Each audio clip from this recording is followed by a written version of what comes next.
A reading from Unmentionables, a story from your mum by Tallon. Come on out, mate, the bouncer bellows. There's rustling fabric and muttered, indecipherable noises swollen with panic. Anticipation over the big reveal builds. Like an Agatha Christie climax, several newcomers step into the room, right into the wall of stink, and immediately turn on their heels, gipping, with their tongues pushed out. The metal-on-metal clack of the lock being pulled back echoes, chased by the groan of veteran hinges. Distant bass shakes the mirrors, nobody says a thing.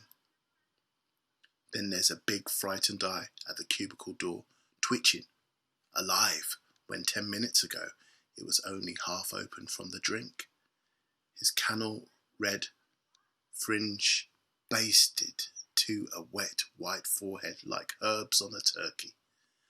The gap widens a fraction more, and whatever the bouncer sees causes his shoulders to deflate.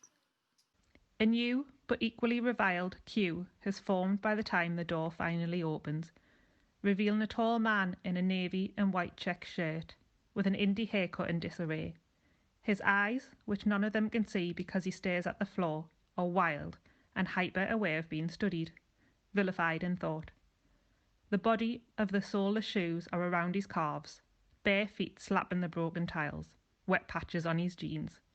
He leaves the bathroom.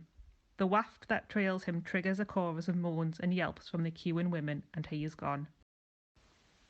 Out on the pavement, Tanya shouts down the phone at her rudely awoken boyfriend and is oblivious that the stoop shape lurching in the back of the taxi just yards away is the beast that ruined her night. Back inside, a 19-year-old design student enters the second cubicle, and it's not until she's pulling up her kegs, checking her mascara hasn't smeared, that she notices in her pocket mirror the crumbled, soiled pair of Calvin Kleins stuffed behind the bog. For a moment, her stomach turns, but the gruesome find is relegated to a footnote when she hears the start of Don't Look Back Into the Sun and hurries back to the dance floor. Slowly, the more acceptable tinge of body odour and perfume reclaims the air, and conversations revert back to slurred resolutions for the year ahead.